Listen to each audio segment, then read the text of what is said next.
What's up again, everybody? We're on the Dice Coalition website. This is where you normally find the team builder right there. But today we're not going to use the team builder. We're actually going to go over to the draft pack generator, and we're going to do something a little bit fun. Okay, if you don't know what the draft pack generator is, it essentially generates draft packs. It's made by Truby. You can select any of the sets in the entire game. You can select whatever basic action cards you want to have generated into the packs.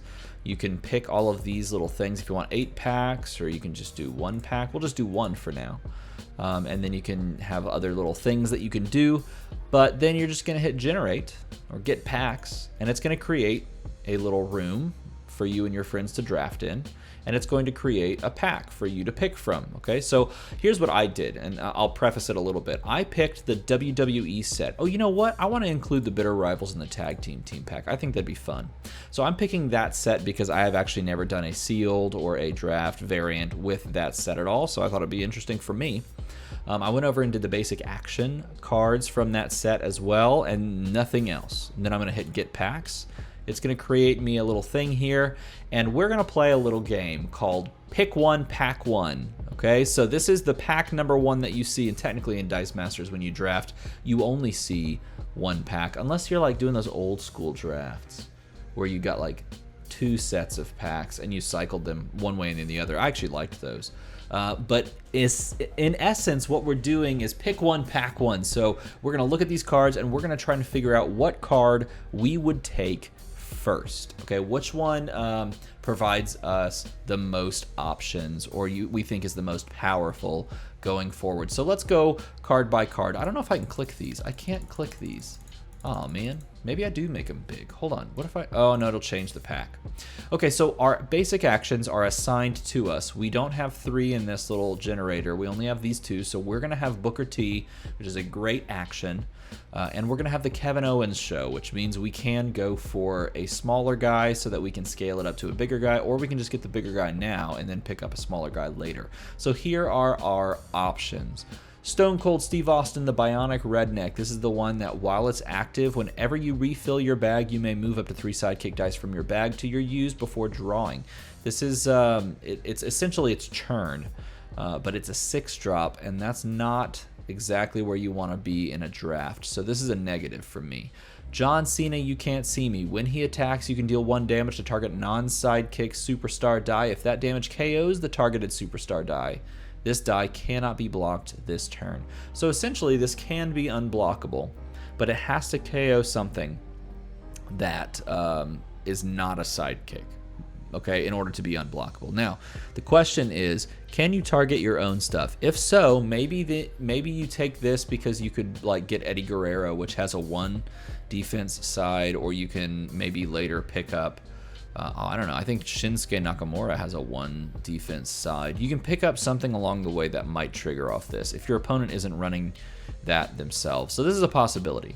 Okay, 4-cost crossover Kofi Kingston, stunning defense. He's got tag out, which is a good keyword, and he's got regenerate, which means he can come back.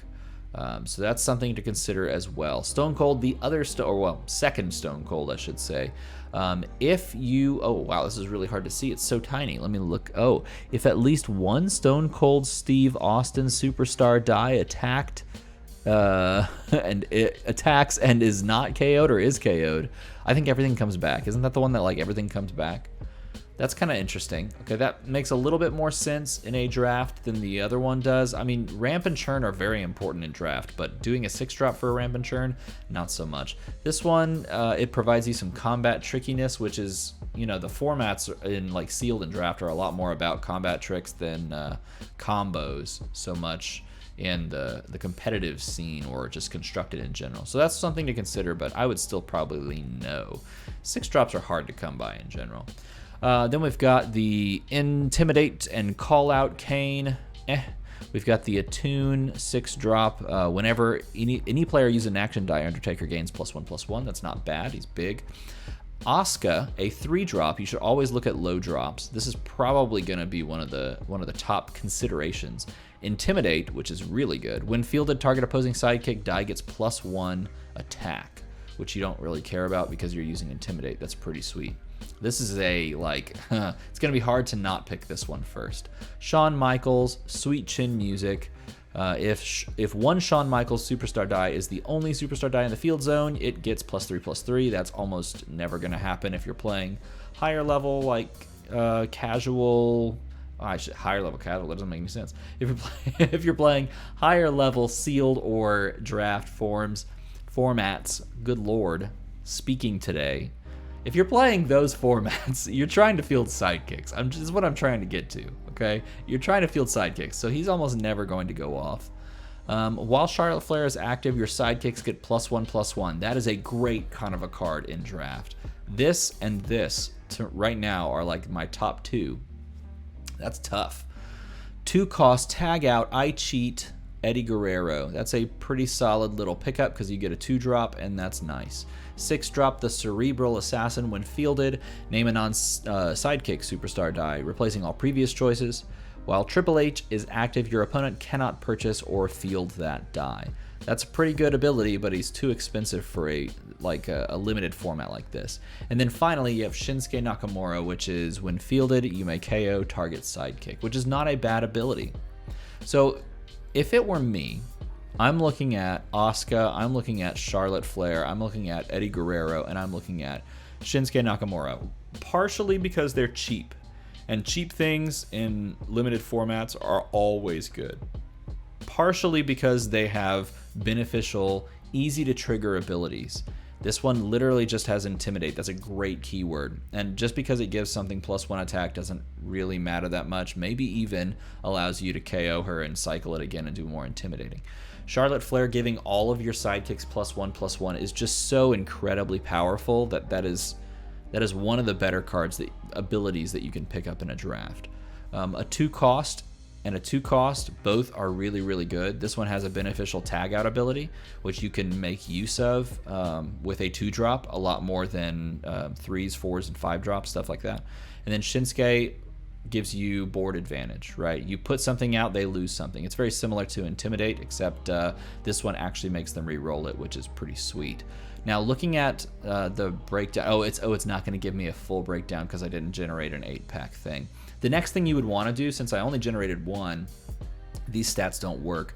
The next thing you'd want to do is you'd want to look down here in the dice counts area, or if you were drafting in person, you'd want to look at the rainbow of all the dice that are lined out, because you can't necessarily know what your opponent next to you is going to be passing you, but you can know the distribution of characters in a draft pool. So if you saw 5 Kofi Kingstons, like dice, or really it would, if you're doing the double draft, 10 Kofi Kingston dice, you know there's going to be a lot of those cycling around.